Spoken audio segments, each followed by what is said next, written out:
For years now, everyone has been chasing the same game because of how much money it made. Fortnite, right? Everybody wanted their own Fortnite. Companies would bet the entire future of their studios if they could just make one game as successful as Fortnite is. It became so dominant that the idea of making your own Fortnite reshaped the entire landscape of video games. Because when I think of the few games that are truly the most influential, I think Grand Theft Auto 5, Dark Souls, Pokemon, Zelda, probably Fortnite. Sure, I know there's others too, but you get the idea. Either way, Fortnite is, whether you want to admit it or not, a cultural phenomenon. And it's also kind of the blueprint that everybody has tried to replicate. But the thing is that now that blueprint is kind of no longer working. And it didn't lead to a sudden collapse or some dramatic shutdown either. Instead, the downfall of Fortnite was something actually a lot quieter and far more dangerous if you ask me. Like, the thing that killed Fortnite, it was fatigue. Because for years, Fortnite thrived on giving you basically everything through constant live updates, like new seasons, collabs, just endless amounts of content, dude, just aimed to keep you coming back. And yeah, I mean, it worked for a long time, but the problem was that when a game never ends because of how it's built, it's also not really capable of ever satisfying anyone either due to how it's also built. Usually, when you play a game that isn't always online, you play it, you beat it, and then you move on. That's how it used to be. But with something like a Fortnite, it's not something you can beat, really. All you can do with Fortnite is maintain what you have already by adding more to it, which meant that everyone who played Fortnite wasn't really ever going to complete the experience because that is technically impossible to do. I mean, we've all had that, haven't we? Where you play some game with the daily quests and such and you almost feel obligated, like, oh man, I gotta log on again today. Not because I really want to play, but because I feel like I have to or I'm gonna be left behind. And eventually that feeling of I gotta log in to do my dailies or whichever thing gets added leads to something the industry probably never thought would happen with Fortnite, which is just burnout, man. Complete and utter burnout. And look, Fortnite isn't alone either. Across all those live service games, they all are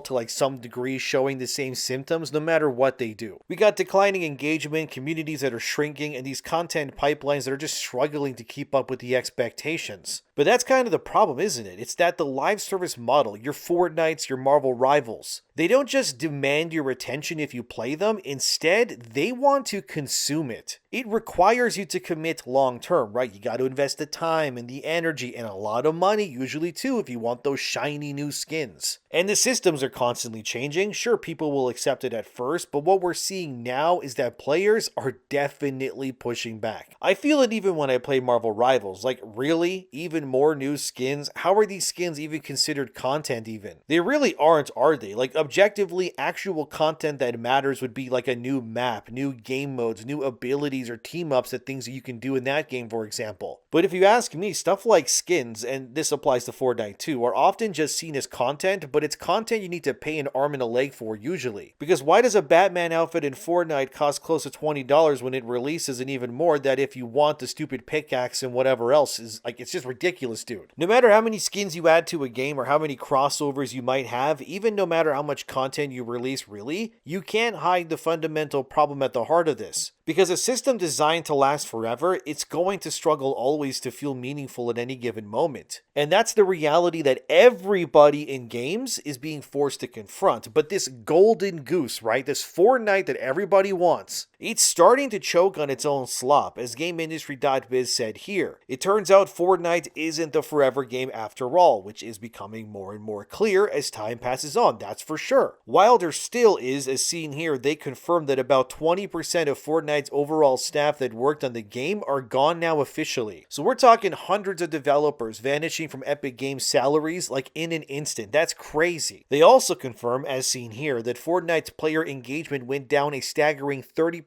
in 2024, and then it dipped further in 2025, which led to what we know now. Now, that foreboding mention of how the whole V-Bucks would get more expensive, as you can see here, for example, kind of made more sense now in retrospect. Because the players were already leaving, so instead of making things more enticing to keep them, they, as an Epic Games, decided, you know what, let's just bleed the players we still have for even more money. And then a mere week or so after the change went live, boom, everybody still got laid off anyways. It's kind of ridiculous, dude. It's actually insane. As GameIndustry.biz said it here, the impact of Fortnite's success on the industry as a whole in the past decade cannot be overstated. It's not the only successful live service game, but make no mistake, it is the live service game. Its success birthed countless cartoon dollar signs in the eyes of countless industry executives. It was a justification for endless pitch decks, green lights, cancellations, and strategic pivots across the industry. Hundreds of millions of dollars spent on trying to snatch away even the smallest slice of its pie. I honestly blame this stupidity on why places like PlayStation have also gone down the slop route of replacing all of their single-player games with this nonsense instead. It just doesn't work. If it did, we would have seen way more success stories, but we haven't. But look, I get it, right? Fortnite was, or I guess is, a platform. You have all these different games experiences and whatever built into the core game that you can play at any given time. Meaning that Fortnite was positioned uniquely to be that forever game that steals the attention from any other game around it for years. So I get why companies want to make games like it, but the reality is there is only a finite number of people on this planet that play video games. And the reality is that most people will latch onto maybe one game at best that they like, and once they invest heavily into it by buying the skins or whatever, they don't really pivot because, again, they invested already, so why would they leave? I know for a fact there's somebody watching this right now that still plays World of Warcraft. They probably invested a ton of money into their account, so they're never going to abandon it, because to do so would make everything they've done meaningless with that game, right? Same goes for anyone watching that plays like Warframe, Marvel Rivals, God knows what else, Destiny 2 even. And to prove my point that it's basically borderline impossible now to make people invest into anything new, I mean, go look at PUBG Blind Spot. It's a top-down shooter live service spin-off of PlayerUnknown Battlegrounds. It launched in early access in February 2026. And as this article states from PC Gamer, Blind Spot is already dead and being taken offline not even 2 months into its own release. It's another Highguard again, another game that likely took years to be made and was promised to be this forever game that you won't be able to play soon anyways, ironically. And that's the crazy part, right? Like, there's no genre like a live service game where it has more games that got erased from existence than actual games you can still play in that genre. Imagine if every niche RPG that didn't sell millions just got erased suddenly, or that weird horror game you like just got delisted because 10 million people didn't show up in like a week to play when it first came out. Yet that's what these sorts of games go through, right? And why I keep banging that drum of stop making these sorts of games. You're kind of just wasting your time and your resources chasing something that just won't work for you. I'm sure Epic Games wants to double down further on Fortnite because it's all they really have as a moneymaker game, but like, is that even wise to do? Look, I would love a single player open world game that would use Fortnite's graphics and systems. Like, imagine a Skyrim or a Crimson Desert, but its world is like Fortnite's. You get to explore at your own leisure, you shoot the monsters, you do the quests, and you can play with your friends even, but it's not a live service game. Instead, it's a premium AAA product that has a beginning, middle, and end. I would love that, but Epic would never do it. Why make a cool Fortnite spin-off single-player game when they can just charge you 3 skin bundles? That's gonna cost like the same as a full game, right? Like, that's easier to make for them, but that's how they're gonna think. Some ex-Epic devs have spoken out against Epic and Fortnite. Here's one of them, as you can see on screen. It's a lot to read, so I'm gonna paraphrase it for you, but pretty much the legal battle between Apple and Epic, which removed Fortnite from mobile devices available there, was also a big blow to Epic's bottom line. Besides that, Epic is making stuff that are being entirely funded by the revenue that is made via Fortnite, and these are long-term bets, so no info was given as to what they are currently. Besides that, apparently the guest artists they hire to drum up hype are a drop in the ocean to the cost the game needs to keep itself up and running every single month. And another big issue is the Epic Game Store, which many staff, according to this person at least, is being underutilized and sabotaged, which is not bringing in the revenue needed for Epic as a whole either. And ultimately, Epic has focused so heavily on Fortnite that they have pretty much made everything else terrible to focus more resources on it. There was also another employee who chimed in, as you can also see here. This is what they said. Former employee here too, choosing to remain anonymous because of my proximity to this mess, but I hope you will all let me weigh in. I've rarely met so many talented individual contributors in my career. At the same time, a cancer, a parasitic, toxic middle managers is consuming the company with ruthless efficiency. They have zero customer focus. None. Their goal is to engage in political maneuvering to establish fiefdoms for themselves and their negative value forced referral hires. They cover for each other and make sure they get promotions and top tier bonus multipliers. Every one of them I've met has survived these firings. Meanwhile, I've watched Epic's best and brightest get fired despite their outstanding performance. If you're one of these managers reading this, I don't know how you live with yourself and sleep at nights. You are the problem. Remember that once you've sucked Epic Games dry, you won't have a company to fleece. On behalf of everyone you screwed in your petty career pursuits, and then they flip off the manager. So this is the common problem in a lot of big publishers, by the way. And again, why they always survive the layoffs too. It's completely pointless, but they do this to,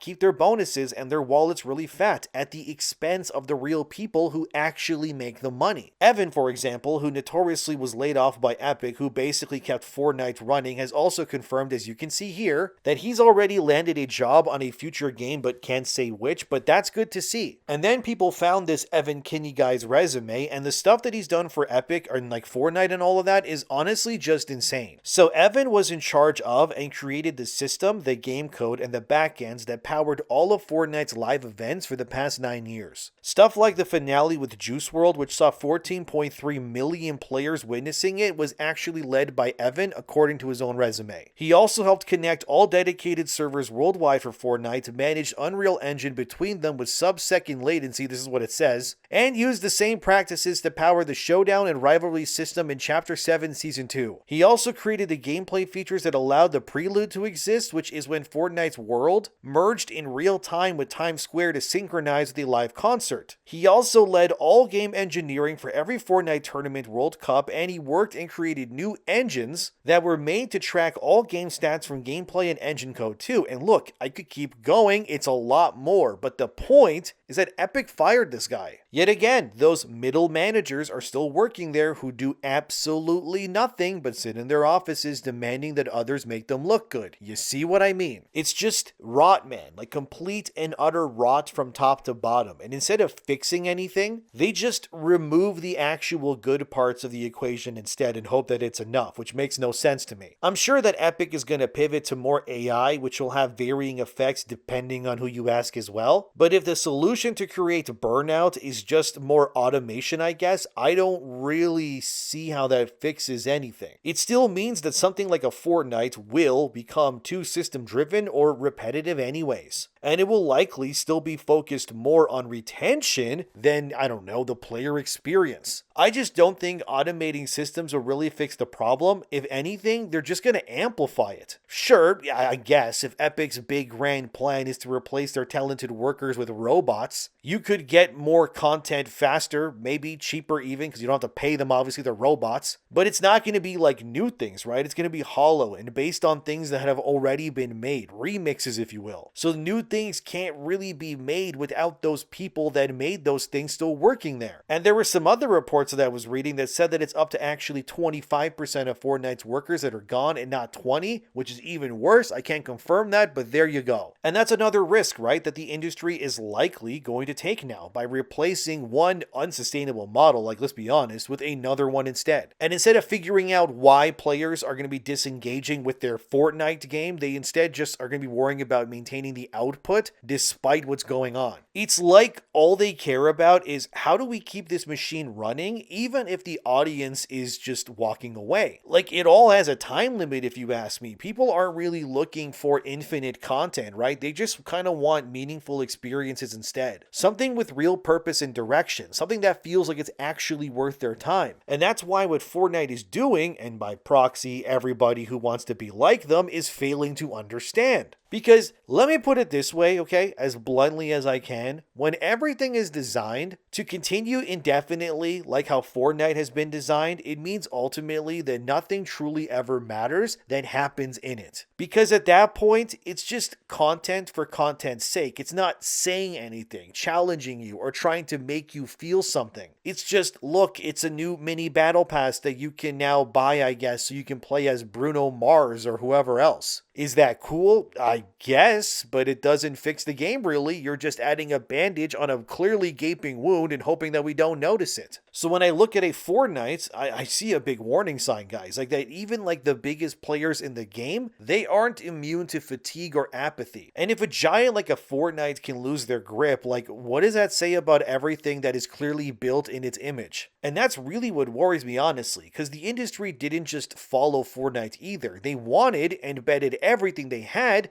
to actually become just like it. And no, it's not working. The question to me anyways is not really how long until this model changes its way. It's more so how much damage is going to be done before we just stop doing this altogether. Because right now, like, come on, man, the cracks are already there. The fatigue, it's spreading like wildfire. And the solutions, they might not be solutions at all. They might just be like the next phase, right, of the exact same problem that will just lead to yet another 20, who knows, maybe 30% reduction of staff in the future too. Until eventually, it's just these like middle managers, right, sitting in their empty offices, managing robot employees, who were all just regurgitating the same art and concepts that are made by workers who clearly haven't been there in years. All this just being recycled, right, in like an endless loop, like a snake eating its own tail or something. Like, I don't know, man, that sounds bleak to me. And this is where it does start to get uncomfortable, kind of, because if the live service, or I guess Fortnite model, right, loses its grip, which it is, by the way, and then I guess AI becomes your fallback solution, then what we're looking at, I mean, come on, that isn't innovation. That's